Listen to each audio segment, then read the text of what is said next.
Bridge Community Council's Congressional Special Election Debate. My name is Alexandra Conti, co-chair of the Civic Affairs Committee, along with my co-chair, Dean Rosinia. We're very happy to have you all here tonight. We will be moderating tonight's event. I'd like to thank the GEC for hosting tonight, and thank the entire Civic Affairs Committee for putting this together on very quick notice. I'd also like to thank Dan, Vinny, and James for participating this evening. Also thank the local publications, Home Reporter, Bay Ridge Courier, Bay Ridge Paper, Eagle, and the following: NY11, Wall Street Journal, Staten Island Community Television, NewYorkTrue.com, News Charity. And am I missing anyone else? Because if I didn't get you, it's because you didn't come up and give me your card. Staten Island Advance. That's helpful. Politics. Okay. Anybody else? New York Observer. A lot of you didn't get up and give me a card, but it's okay. We'll get you in. Anybody else? Okay. Obviously, that's a very good. And with that, here is the, and also let's thank tonight's timekeeper. He's going to make sure we stay on time. Bob Kassenbrock, a big hand for that. Yeah, that's a loud bell. I think we're all going to follow that bell. We will have the following format for tonight's event. Opening statements, 5 minutes from each of the three candidates. Opening statements will be done, a random drawing was just done before we started, so the opening will start off with James Lane, followed by Dan Donovan, followed by Vincent Gentile. This will be followed by questions from the audience. My co-chair, Dean Rosinia, will be handling the microphone. We will direct the questions to any of the candidates. So if you have a specificity of who you want to answer that question, you must note that. And we will have 2 minutes for each person to answer that question, and we will allow a rebuttal of 2 minutes if it's accepted and wanted. It's not mandatory. We will take as many questions as possible, but have intentions of finishing up before breakfast tomorrow morning. That is approximately from my wife, who made sure that she knew exactly what time I'm getting out of it. She says, yeah, you better be pretty accurate. I said, well, I'm going to shoot for 9:30, but if it goes a little further, don't lock me out. So that's what we're going to try for. We will also have a 5-minute closing statement from each candidate. That will be in the following order, as predetermined by the drawing ahead of time. Vincent Gentile, Dan Donovan, James Lane. 5-minute closing for each. And with that, we will open up tonight's program, and I'm going to start. Yes. Gentlemen,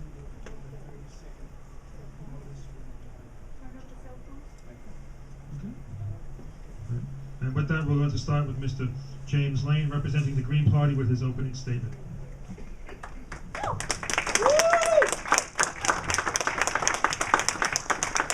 Thank you, everyone, and thank you for the organizers for putting this together. It's a good pleasure to be invited as a Green Party candidate to a forum such as this. So my name is James Lane, and I'm the Green Party candidate for District 11 for Congress. I've lived in New York City all my life. My wife is a social worker. My son is a public school student. And we live here in Brooklyn. And I currently do not live in the district, and I know that's might be an issue for some people here. But I feel it's important to have somebody here that also has integrity, has the compassion, and a sense of justice to do what's right for everybody in the community. I've served our nation's military and spent most of my civilian career in the tech industry. And I produce independent media, and I'm a musician. For 15 years, I've been a member of the Green Party, and I've volunteered, I've organized, and in 2013, I was a candidate for a public advocate of New York City. I believe the values of the Green Movement are necessary for a sustainable future for our society. I'm not a career politician, I'm a political activist. And I'm running because the career politicians have failed our communities. They have failed to make our neighborhoods safe for all. And the career politicians have presided over a regime of violence that targets people of color and the poor.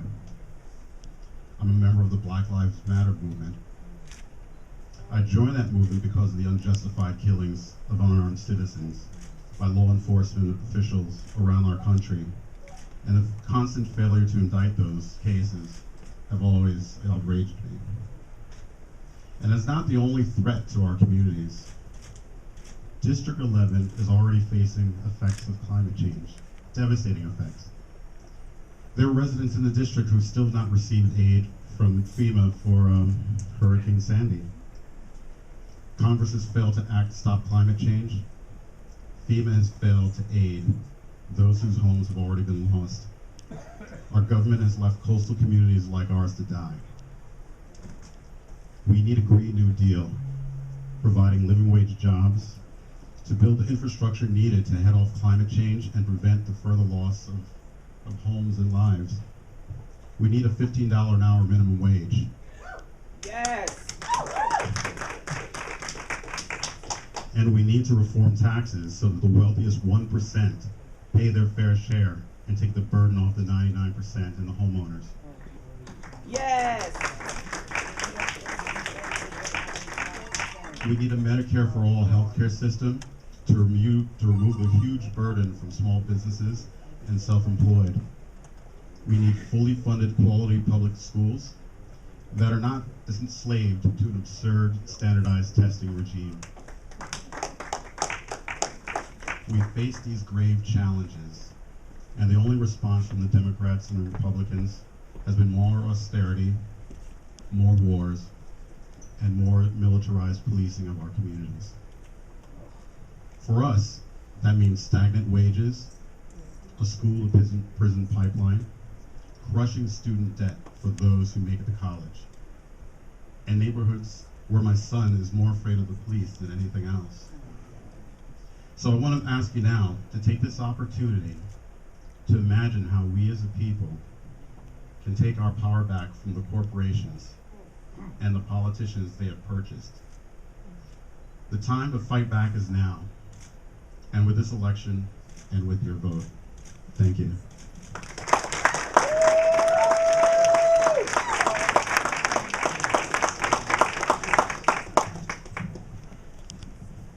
I'd like to thank the Bay Ridge Community Council for hosting us tonight.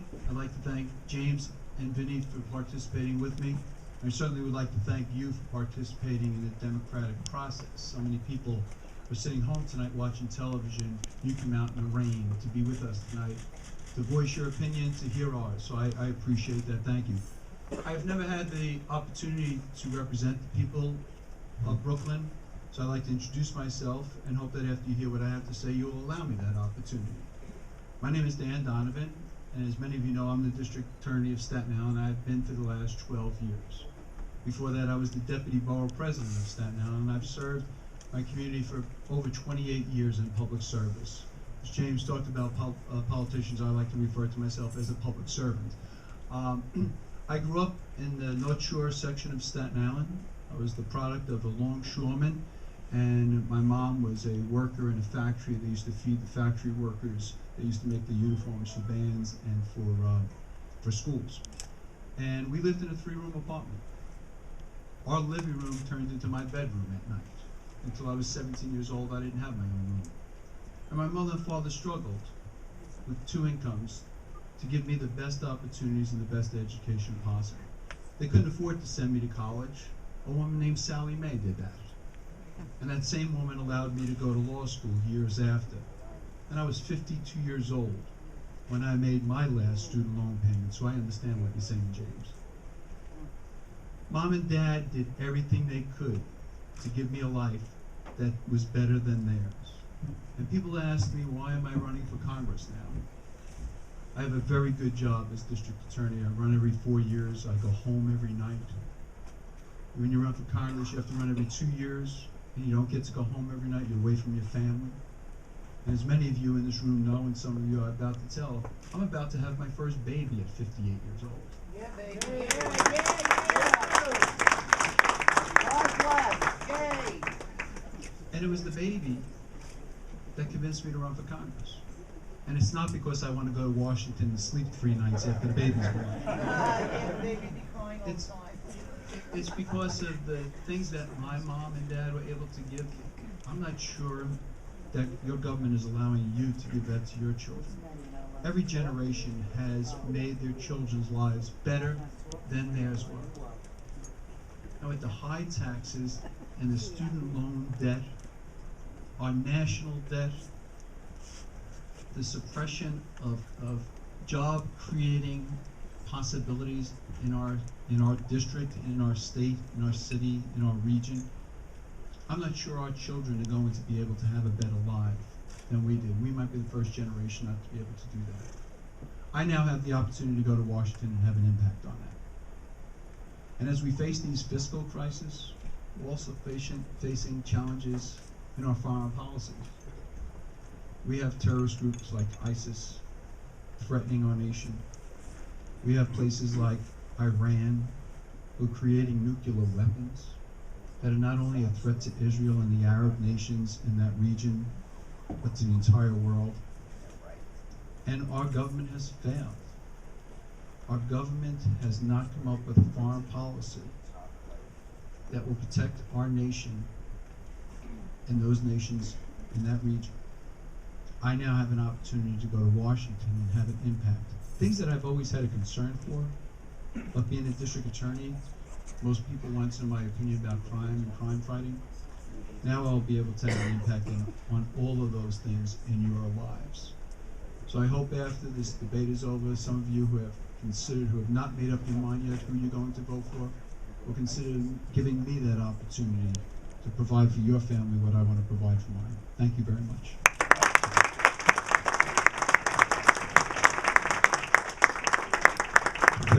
Thank you. I've come before you many times as a candidate, and I come to you as a candidate tonight for Congress, but I also come to you as a son of the Bay Ridge Community Council. I became a delegate here at the Bay Ridge Community Council many, many years ago.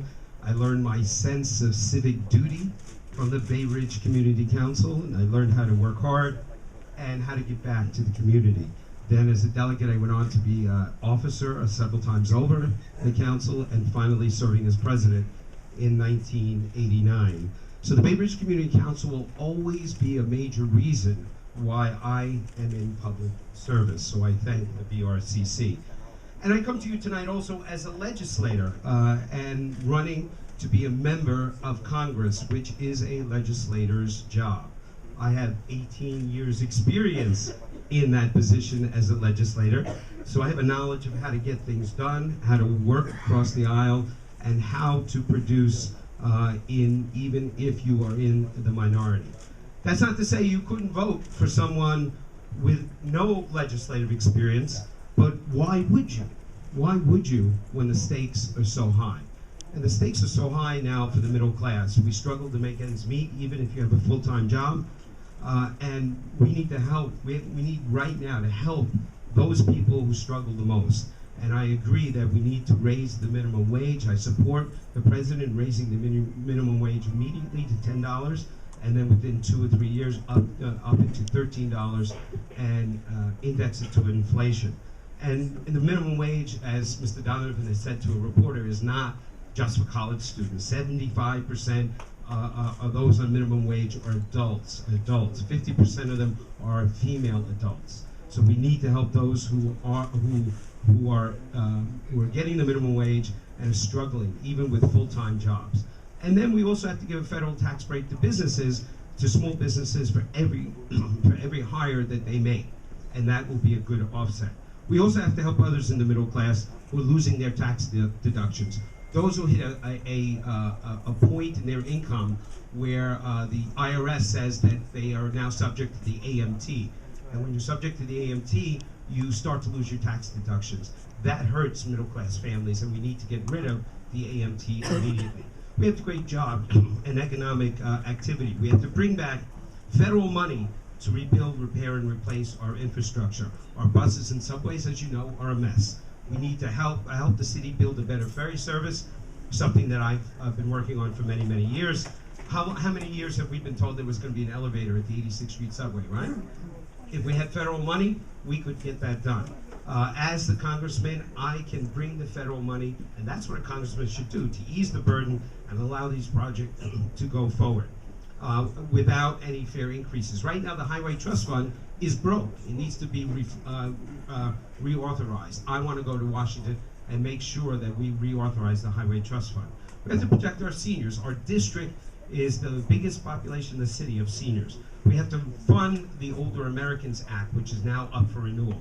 And right now, there is no movement on it. I want to be the congressman that represents the district with the most seniors, go down to Washington and renew the Older Americans Act. Want to protect and save Social Security, prevent the cost of living adjustment cuts that are being proposed in the Republican budget, and lift the contribution cap to save Social Security. And I have that plan, and I can discuss it with you. We have to protect the current state of Medicare and Medicaid. The Republican budget that they passed last week would change Medicare and Medicaid as we know it, and the budget would cause, that budget, the Republican budget, would cause prescription drug prices to soar for our seniors. These cuts in the Republican, or in this Republican budget that were passed last week in the House, it's bad for seniors, it's bad for veterans, it's bad for families, and it's all done to lower the top tax rate for millionaires to 25% on our backs. That can't happen. So why, oh why, would we strengthen their hand by adding another person to the Republican majority in the House? You have that choice. You have that choice. We have the choice of sending a tried and true common sense Democrat to fight for the middle class issues in Washington, D.C. I will be that same, I will be the same in D.C. that I've been in the Senate and in the Council, present, engaged, and a fierce advocate for the middle class. Give me that chance, and I'll be glad to answer your question. Thank you.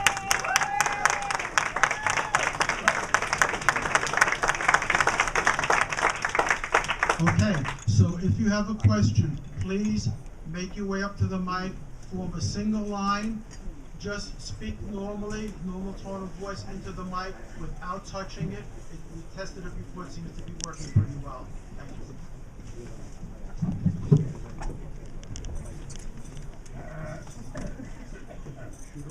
Thank you. Good evening.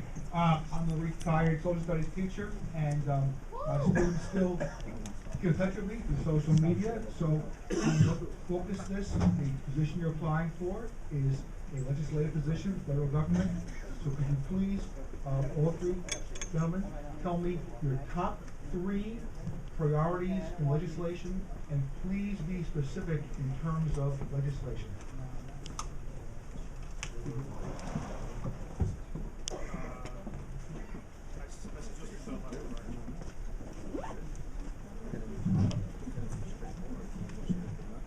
I think the 3 most important things for our district, where did the gentleman go? I think the 3 most important things in our district right now is certainly the relief to the people who were devastated by Superstorm Sandy. Our government has failed them. My philosophy always of government is that government should do things for people that they can't do for themselves. We ought to pick up your garbage. We ought to deliver your mail. We ought to help you during the time of a disaster. Our government hasn't done that. It's been 2.5 years now. There's still people who are displaced. I had lunch with Bob Livingston, who used to be Speaker of the House recently, and he represented Louisiana, a district in Louisiana that was devastated by Hurricane Katrina. That was 2005. 10 years later, there are still people displaced.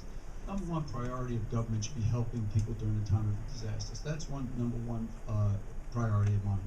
The second, certainly, is transportation. We have the longest commute of any congressional district. The residents of this district have the longest commute to work or school than any place else in the country. We have to improve our infrastructure. That improving infrastructure allows people to go to work. More people that go to work pay taxes. There's no reason to raise the middle class taxes on lower income people. You just have to increase the pool of workers by improving our infrastructure, by supporting transportation that will also put people to work. We have to have better resources for people to get back and forth to work. And the third priority is certainly 30 seconds. The third priority is certainly supporting people's efforts to live without government interference. You should choose what doctor you go to. You should choose what school your child gets educated in, and you spend your money better than other people do, than a government does. So we should allow you to do it. That would be my third priority. So my priorities are based around just creating a sustainability for people to live. The first thing I said before is we need to have a $15 an hour minimum wage. I mean, that could be done And it's just really a shame that whenever the subject of minimum wage comes up, people say, well, the most we can go is 10, 13. We need $15 an hour now, and that can be done. The second thing we need to do is we need to pull our resources away from the fossil fuel industry. I mean, people just don't understand the devastating effects it has on climate change, on people's health, and a lot of people are just tied to that money. We need to pull away from that money, and we need to do that by creating new jobs, clean, green, renewable energy jobs, based off of a living wage with this $15 an hour minimum wage. It can be done. There's already been a study in Stanford about how we could do this in New York, converting our current fossil fuel dependence to solar and wind, hydro. It can be done, and that would be a great start to get these things done. And the final thing is we need a Medicare for all healthcare system. Yes, yes. I mean, I was self-employed for a couple of years, and the fact that I had to spend so much of my own profit to pay for healthcare that I didn't even use, and in this system where the pharmaceutical companies and everybody else is raking up these charges against normal people, it's just unjust. So $15 minimum wage, clean, green, renewable energy, and Medicare for all.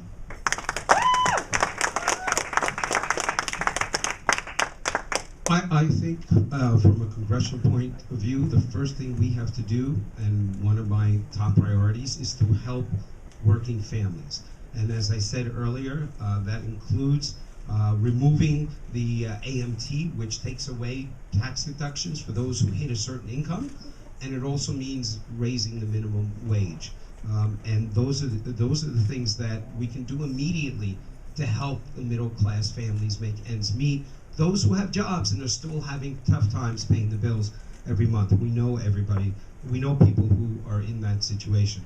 I want to, with seniors being the largest population, as I said, I want to be the congressman that fights for seniors, to renew the Older Americans Act, which provides for nutrition programs, provides for the Meals on Wheels programs, and provides for programs that keep seniors out of hospitals and nursing homes. That's important, and I've been told that there's not enough voice down there in Washington to renew the Older Americans Act. I want to be that voice going down there to renew the Older Americans Act. We have to save Social Security and Medicare as we know it. Social Security now, the Republicans have put out a budget that has language in it that would cut the cost of living adjustments for seniors on Social Security. That's outrageous. Maybe if you live in Topeka, Kansas, you can live with it, but not in New York City. Also, Medicare would turn into a voucher system under the Republicans. That is not good for anybody under Medicare. And finally, transportation. I'm the ferry guy. I'm the guy who brought back the ferry after Sandy, and I've worked very hard with the city to get a citywide ferry service, and that want to add another one to the South Shore of Staten Island so that all of us in this district can get to work sooner. This city too often has made it easier for Jerseyites to get to Manhattan than New Yorkers to get to Manhattan. Good evening. My question is for all three candidates. First of all, thank you all for coming. My question is, when is the last time you took the subway? Sorry, that is my question. When is the last time you took the subway? And then I have a follow-up. The follow-up was, do you have a Metro card? That is an honest question. I'm very concerned about public transportation. You have a right to be. I don't have a ferry, excuse me, I don't have a subway on Staten Island. Yes, we do. Yes, we do. Staten Island Railroad. It's above ground, it's not a subway. It's a railroad. Mass transit. It's a mass transit. At the subway's It's a go above railroad. ground anyway, so It has please. tracks. It's a train. I do not have a Metro card. There we go. Yes, I actually have two Metro cards. One Hey. unlimited for me, and one that I use for my friends if they need a ride. And yes, I used it every day. I last took the subway yesterday, and riding the R train, and certainly I use the subway several times a week, quite often, and I just refilled my Metro card, so I'm ready to go. Thank you all. Several times a week. Good evening. I'm Bob Casara. Welcome to Bay Ridge, if you're not from Bay Ridge. I'm with the Brooklyn Housing Preservation Alliance, and I'm going to mix it up a little bit here. Investors are buying homes in Dyker Heights and Bay Ridge for large sums of money, gutting them and illegally converting them into SROs. Unlike the financial and securities industry, where there is major oversight, most of these houses are being purchased for cash without question or oversight.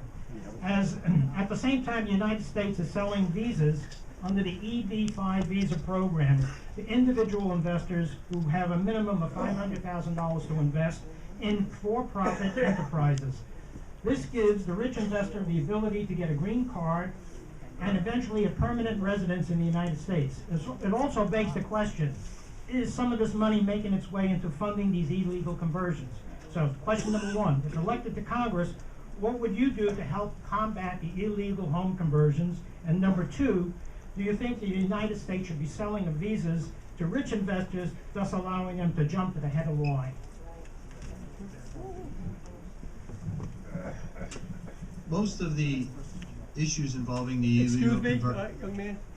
Thank you. Bob? Thank you. Bob, most of the agencies involved in illegal conversions are city agencies, the buildings department, the sanitation department, Department of Education. And so I, as well as Vinny, were at an event, a town hall meeting, where the people expressed their dismay about this. As a congressperson, you could ask for a seat on that task force that's being formed to combat this. But the drain on your area that you're talking about is eating up school seats. One of the things that people don't realize is even the sanitation routes don't get to be completed because they're scheduled to take care of so many homes, and with those illegal conversions, they're picking up more garbage than is supposed to be on that route. And so, as a congressman, we could ask for a seat